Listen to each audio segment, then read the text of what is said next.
बिस्मिल्लाहिर्रहमानिर्रहीम। अस्सलाम वालेकुम डियर स्टूडेंट्स।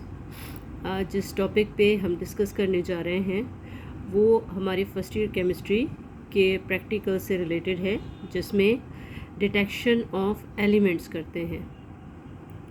और डिटेक्शन ऑफ एलिमेंट्स में हमें कोई ऑर्गेनिक कंपाउंड दिया जाता है और उसमें से हमें डिटेक्ट करना होता है कि इस ऑर्गेनिक कंपाउंड के अंदर कौन सा एलिमेंट मौजूद है।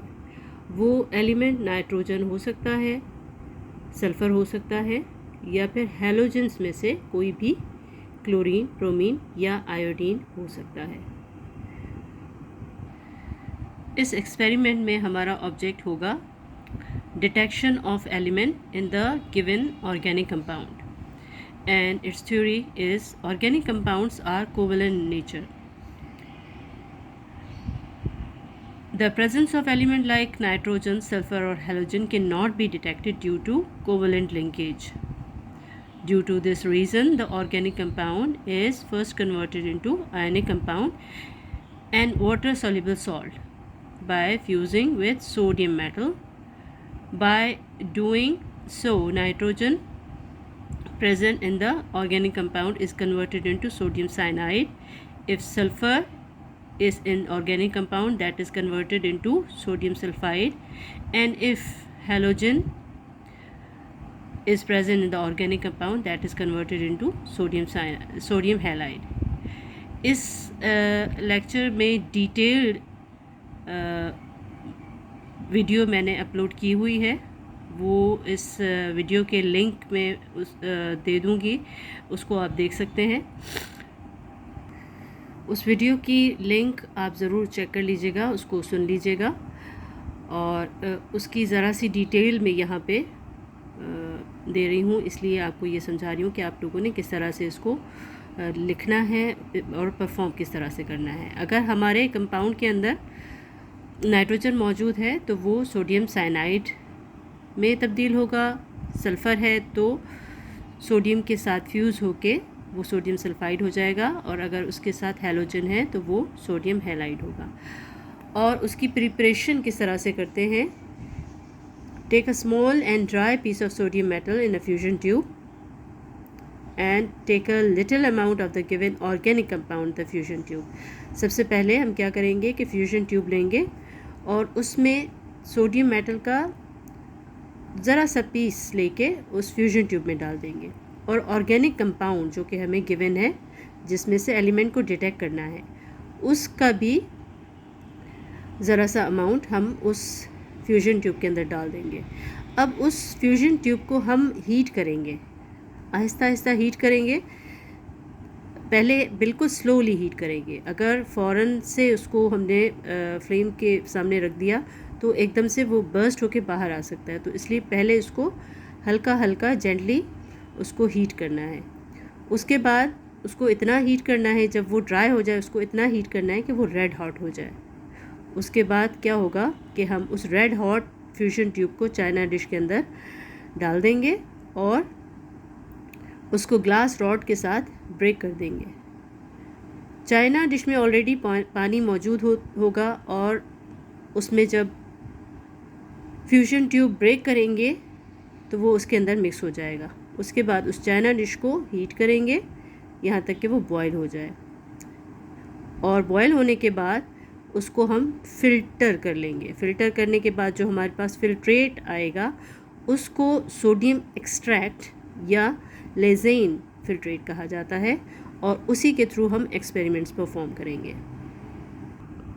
हमारे पास जो सोडियम एक्सट्रैक्ट या लेज़ेन एक्सट्रैक्ट, या जिसको हमने फ़िल्टर कर लिया था, वो हमारे पास आ गया, और उसी के थ्रू हम परफॉर्म करेंगे डिफरेंट टेस्ट, जिससे हमें पता चलेगा कि ऑर्गेनिक कंपाउंड के अंदर कौन सा एलिमेंट मौजूद है।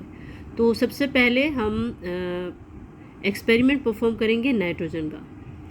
टेस्ट फॉर नाइट्रोजन 4 कॉलम बनाएंगे, जिसमें एक्सपेरिमेंट, ऑब्जर्वेशन, इन्फेरेंस और इक्वेशन होगी। ये हमारा फर्स्ट एक्सपेरिमेंट होगा, जिसमें हम टेस्ट फॉर नाइट्रोजन सबसे पहले करते हैं। और उसके लिए हमें क्या करना पड़ेगा कि थोड़ा सा अमाउंट जो हमने एक्सट्रैक्ट बनाया है सोडियम का, टेस्ट ट्यूब में लेंगे सोडियम एक्सट्रैक्ट, और उसमें फेरस सल्फेट FeSO4 या तो क्रिस्टल्स लेंगे या उसका सॉल्यूशन फ्रेशली प्रिपेयर करके उस सोडियम एक्सट्रैक्ट के अंदर डालेंगे। उसके बाद सोडियम हाइड्रोक्साइड डालेंगे और फिर उस टेस्ट ट्यूब को बॉयल करेंगे। बॉयल करने के बाद हम उस टेस्ट ट्यूब को टैप वाटर के साथ साइड में उसको पानी बहाएंगे ताकि वो कूल डाउन हो जाए, ठंडा हो जाए। ठंडा होने के बाद उसमें हम सल्फ्यूरिक एसिड के, कंसनट्रेटेड सल्फ्यूरिक एसिड के फ्यू ड्रॉप्स डालेंगे और ऑब्ज़र्व करेंगे कि हमारी टेस्ट ट्यूब में क्या चेंज आया। अगर प्रूशियन ब्लू कलर आ गया, ऑब्जर्वेशन कॉलम में हम देखेंगे कि प्रूशियन ब्लू कलर आ गया। अगर प्रूशियन ब्लू कलर आ गया, इसका मतलब है कि हमारे ऑर्गेनिक कंपाउंड के अंदर नाइट्रोजन प्रेजेंट है, यानी कि जो ऑर्गेनिक कंपाउंड हमें दिया गया है उसमें nitrogen as an element present है। और रिएक्शन क्या हुआ ये हम इक्वेशन के कॉलम में लिखेंगे। इस तरह से इक्वेशन हम लिख लेंगे जिसमें ये पूरा जो सॉल्यूशंस हमने उसमें ऐड किए हैं और कौन से यहाँ पे रिएक्शंस हुए हैं ये हम इक्वेशन के कॉलम में लिखेंगे। और इस तरह से हमारा फर्स्ट एक्सपेरिमेंट परफॉर्म हो गया और नीचे हम रिज़ल्ट लिख के उसको कंप्लीट करेंगे और लिखेंगे the given organic compound contain nitrogen as an element. इस एक्सपेरिमेंट की डिस्क्रिप्शन में जो लिंक आपको दिया जाएगा वो ज़रूर नोट डाउन कर लीजिएगा। और ये एक्सपेरिमेंट आपका एलिमेंट डिटेक्शन का फर्स्ट एक्सपेरिमेंट जो हमने परफॉर्म किया, ये इस तरह से आपने इसी तरह से बिल्कुल अपने प्रैक्टिकल जर्नल में भी लिख लेना है। और इसके लिखने का पैटर्न मैं वो भी आपको समझा दूं कि लिखना किस तरह से है। अपने प्रैक्टिकल जर्नल में आप बिल्कुल इस तरह से कॉलम बनाएंगे। 1 पेज पे बीच में आप लाइन ड्रॉ कर लेंगे और एक साइड पे एक्सपेरिमेंट लिखेंगे और दूसरे कॉलम में ऑब्जर्वेशन लिखेंगे। दूसरे पेज पे इन्फेरेंस, इसी तरह से कॉलम बनाएंगे एक लाइन ड्रॉ करके, और एक कॉलम में इन्फेरेंस लिखेंगे और दूसरे कॉलम में इक्वेशन लिखेंगे। और इस तरह से ये एक्सपेरिमेंट में जो आपने एक्सपेरिमेंट परफॉर्म किया वो लिखा। उसके बाद ऑब्जर्वेशन में जो आपने ऑब्ज़र्व किया, यानी ब्लू कलर अगर आपने ऑब्ज़र्व किया है तो वो ऑब्जर्वेशन कॉलम में लिखेंगे। इन्फर क्या करेंगे आप, नाइट्रोजन प्रेजेंट है तो वो इन्फरेंस में लिखेंगे, और इक्वेशन के कॉलम में। तो ये लिखने के बाद आप फिर इसका रिजल्ट लिखेंगे, the given organic compound is nitrogen in this experiment. ये लिखने के बाद आपका ये एक्सपेरिमेंट कंप्लीट हो जाएगा।